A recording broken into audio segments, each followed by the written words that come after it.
नमस्कार दोस्तों, Satpura online classes में आपका स्वागत है। आज आपको बताएंगे आरएलसी सीरीज सर्किट के बारे में, ठीक है ना। रेजिस्टेंस, इंडक्टेंस, कैपेसिटर, ठीक है ना। इन तीनों को सीरीज में लगाए हुए हैं। ये देखिए, रेजिस्टेंस हो गया, ये हमारा इंडक्टेंस हो गया, ये हमारा कैपेसिटर हो गया, ठीक है। रेजिस्टेंस यानी कि प्रतिरोध, इंडक्टेंस यानी कि आपका प्रेरकत्व, और ये कैपेसिटेंस यानी कि कैपेसिटेंस, है ना। सी यानी कि कैपेसिटेंस। अब यहाँ पे एसी सप्लाई दे रहे हैं, ठीक है ना। एसी सप्लाई का ये सीरीज परिपथ है।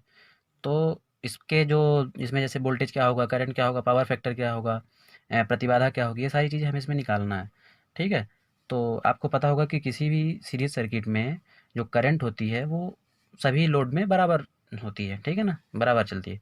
तो यहाँ पे जैसे आई बराबर क्या हो जाएगा, आई आर के बराबर होगी। जितनी यहाँ करंट होगी यहाँ भी होगी, यहाँ भी, यहाँ भी। तो आई बराबर क्या हो जाएगा हमारा, आई बराबर आई आर बराबर आई एल बराबर आई सी हो जाएगा। तीनों करंट बराबर हो जाएंगी। यहाँ पे अगर हम बात करें वोल्टेज की, तीनों में वोल्टेज क्या क्या होंगे, तो वोल्टेज देखिए क्या होगा, जुड़ेगा, तीनों को वोल्टेज जुड़ेगा। जैसे वी बराबर V R plus V L plus V C होगा। लेकिन हम इसको डायरेक्ट नहीं जोड़ सकते, जैसे हम डीसी सर्किट में जोड़ देते थे, तो ऐसे हम नहीं जोड़ सकते, क्योंकि इसमें जो कंपोनेंट लगे हुए हैं ना, लोड जो लगे हुए हैं वो अलग अलग लगे हुए हैं। तो हमारा जो इसका जो मान निकल के आएगा वो वेक्टर डायग्राम के थ्रू निकल के आएगा। यहाँ पे हम डायरेक्टली नहीं जोड़ सकते, यहाँ पे वेक्टर निकालना पड़ेगा इसका। तो इसके लिए हम आपको कई सारी चीज़ें बताए थे पहले, अग्रगामी राशियाँ, लीडिंग राशियाँ, लैगिंग राशियाँ, है ना। इसमें भी वही चीज़ है थोड़ा सा। जैसे मान लीजिए थोड़ा सा उसको हम आपको बता देते हैं। जैसे यहाँ पे कोई रेजिस्टेंस है, उसमें जो करंट और वोल्टेज के बीच का एंगल होता है वो 0 डिग्री का होता है। अगर हम प्योर इंडक्टेंस की बात करें, वहाँ पे अगर करंट और वोल्टेज के एंगल का देखें, तो करंट जो चलती है वो 90 डिग्री वोल्टेज से यहाँ पे लैग करेगी, ठीक है ना। अगर हम बात करें किसी कैपेसिटर में, तो जो हमारी करंट होगी वो वोल्टेज से 90 डिग्री लीड करेगी। तो यहाँ पे आई सी हो जाएगी यहाँ पे, और प्योर कैपेसिटेंस की बात कर रहे हैं। और यहाँ पे सॉरी, यहाँ पे वी सी हो जाएगा, ठीक है ना। तो देखिए वोल्टेज 90 डिग्री लैग कर रही है, हमारी करंट यहाँ से लीड कर रही है, ठीक है ना। तो इसी के थ्रू अब ये तो हम आपको समझा दिए, यहाँ पे इसी में आपको समझना होगा। जैसे मान लीजिए वी आर जो है, तो देख लीजिए यहाँ पे जैसे वी आर था, ये वी आर की बेस लाइन हो गई। ये तो बिल्कुल वी आर जैसे ये रजिस्टेंस जुड़ा हुआ है, ये इसमें तो बिल्कुल वही रहने वाला है ना, 0 डिग्री पे रहने वाले हैं। तो इसको हम यहीं पे बेस मान लिए। अब यहाँ से जैसे अगर हम चले जाएँ कहाँ, इंडक्टेंस में चले जाएँ, इंडक्टेंस का मान अधिक ले लेते हैं, तो इंडक्टेंस की तरफ ये हमारा एंगल, जो हमारा ये एंगल होगा, ये इधर जाने लगेगा, ठीक है ना। जो हमारा कोण होगा ये इधर खिसकने लगेगा। तो ये इधर मान लीजिए वी एल क्या हो जाएगा, वी सी से ज़्यादा हो जाएगा। अगर एंगल इधर आता है तो समझ लीजिए वी सी हमारा क्या हो गया है, वी एल से ज़्यादा हो गया है। मतलब कि जो कैपेसिटेंस का मान है वो इंडक्टेंस से ज़्यादा हो गया है। जब इधर जाए तो इंडक्टेंस का मान कैपेसिटेंस से ज़्यादा हो गया, ठीक है ना। तो यहाँ पे वही चीज़ है, जैसे मान लीजिए ज़्यादा है तो हम इसको इधर साइड खिसकाएंगे। तो यहाँ पे जैसे मान लीजिए इसको लेकर के चलेंगे, ये जो हमारा एंगल बना हुआ है ना, इसको लेकर के चलेंगे। तो यहाँ पे ये हमारी लंब हो जाएगी, और ये वी आर है, तो ये हमारे डॉट डॉट यहाँ से, जिसका जो यहाँ से रिजल्ट निकल के आएगा तो ये वी निकल के आएगा, ठीक है ना। तो यहाँ पे देखिए इसको हम करते हैं, ये हमारा आधार हो गया, ये लंब हो गया, ये कर्ण हो गया, ठीक है। तो इसमें हमें वही रख देते हैं कि कर्ण का स्क्वायर बराबर आधार का स्क्वायर प्लस लंब का स्क्वायर, ठीक है।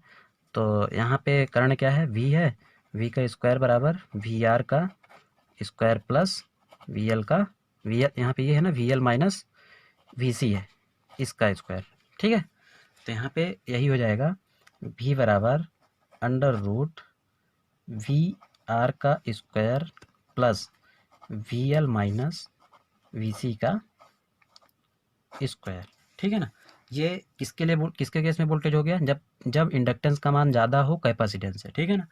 अब हम आपको बता देते हैं, अगर मान लीजिए यहाँ पे इंडक्टेंस का मान कम हो गया, किससे, कैपेसिटेंस से, तब यहाँ पे आपका देख लीजिए, यहाँ पे जो वोल्टेज है, ठीक है, ये रिजल्टेंट वोल्टेज यहाँ पे आएगा। और जो हमारा इधर वी आर है, तो ये भी, इसको हमें आधार मान लेंगे वी आर, और यहाँ पे V C minus V L मान के चलना पड़ेगा। कर्ण को क्या मानना पड़ेगा, कर्ण को नहीं, सॉरी, लंब को V C minus V L मानेंगे, क्योंकि वी सी का मान यहाँ पे ज़्यादा है वी एल से, ठीक है।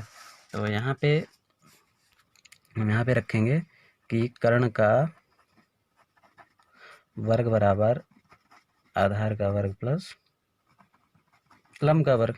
तो यहाँ पे कर्ण बराबर वही भी हो जाएगा, वी का स्क्वायर बराबर वी आर है आपका, वी आर का स्क्वायर प्लस लंब क्या है, V C minus V L का स्क्वायर है।